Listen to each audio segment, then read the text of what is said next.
నమస్తే. Welcome to Andhra Prabha. నేను మనస్విని. రాష్ట్రంలో మహిళలు, పిల్లల సంరక్షణతో పాటు సామాజిక అభివృద్ధికి సంబంధించి జాతీయ కుటుంబ ఆరోగ్య సర్వే NHFS6 విడుదల చేసిన లేటెస్ట్ డేటా ఆంధ్రప్రదేశ్లో వస్తున్న సానుకూల మార్పులను స్పష్టం చేస్తుంది. ముఖ్యంగా మహిళా సాధికారత, డిజిటల్ అక్షరాస్యత వంటి విభాగాల్లో ఏపీ మునుపెన్నడూ లేని విధంగా దూసుకుపోతుంది. గతంలో కేవలం 21%గా ఉన్న మహిళల ఇంటర్నెట్ వినియోగం ఏకంగా 63.6%కి పెరగడం విశేషం.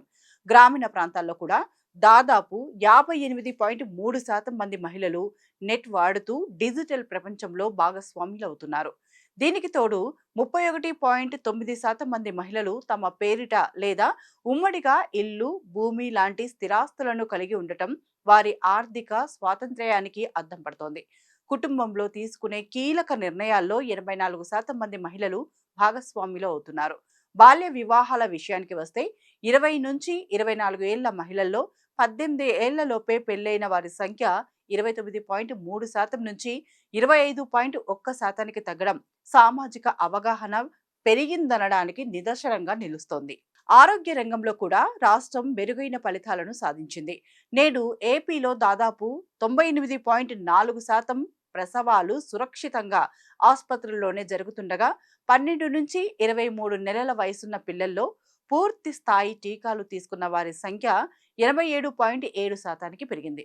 అయితే ఇదే సమయంలో ప్రైవేట్ ఆసుపత్రుల్లో 66.2%, ప్రభుత్వ ఆసుపత్రుల్లో 38%గా నమోదవుతూ మొత్తం 52.2% సిజేరియన్ ఆపరేషన్లు జరగడం కొంత ఆందోళన కలిగించే అంశం. పిల్లల పోషకాహార లోపాలను గమనిస్తే 5 ఏళ్లలోపు పిల్లల్లో వయస్సుకు తగ్గ ఎదుగుదల లేనివారు 24.6%, ఎత్తుకు తగ్గ బరువు లేనివారు 12.3%, బరువు తక్కువగా ఉన్నవారు 23.2%గా ఉన్నారు. జీవన శైలి మార్పుల వల్ల 15 ఏళ్లు పైబడిన వారిలో మధుమేహం, రక్తపోటు వంటి సమస్యలు కూడా పెరుగుతున్నట్లు నివేదిక వెల్లడించింది. మహిళల్లో 21.8%, పురుషుల్లో 24.1% మంది షుగర్ లెవెల్స్ ఎక్కువగా ఉండటంతో మందులు వాడుతున్నారు. అలాగే 24.1% మహిళలు, 26% పురుషులు హై బీపీ బారిన పడ్డారు. సామాజికంగా చూస్తే 22.7% మంది మహిళలు గృహ హింసను ఎదుర్కొంటున్నట్లు ఈ నివేదిక ద్వారా స్పష్టమవుతోంది. ఈ సానుకూల మార్పుల వెనుక గతంలో ప్రభుత్వం తీసుకున్న వ్యూహాత్మక చర్యలు, అమలు చేసిన సంక్షేమ పథకాలు కీలక పాత్ర పోషించాయి. ముఖ్యంగా గర్భిణీలు, బాలింతలు, 5 ఏళ్లలోపు చిన్నపిల్లల్లో పోషకాహార లోపాన్ని నివారించడానికి వైఎస్ఆర్ సంపూర్ణ పోషణ, వైఎస్ఆర్ సంపూర్ణ పోషణ ప్లస్ వంటి పథకాల ద్వారా అంగన్వాడీల ద్వారా పాలు, గుడ్లు, బలవర్ధకమైన ఆహారాన్ని నేరుగా అందించారు. గర్భం దాల్చిన సమయం నుంచే రిజిస్ట్రేషన్ చేసుకుని వైఎస్ఆర్ ఆరోగ్య ఆసరా కింద ఆర్థిక సాయం అందించడం వల్ల హాస్పిటల్స్ లో కాన్పులు పెరిగాయి.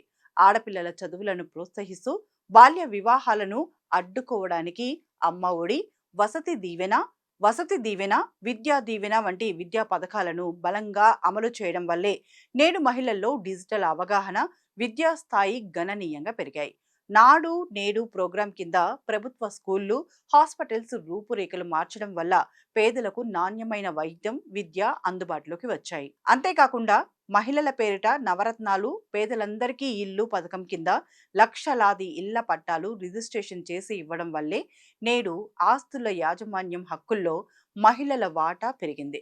వైఎస్ఆర్ ఆసరా, చేయూత, సున్నా వడ్డీ పథకాల ద్వారా డ్వాక్రా మహిళలకు పెద్ద ఎత్తున లబ్ధి చేకూరడం వారిని ఆర్థికంగా నిలదొక్కునేలా చేసింది.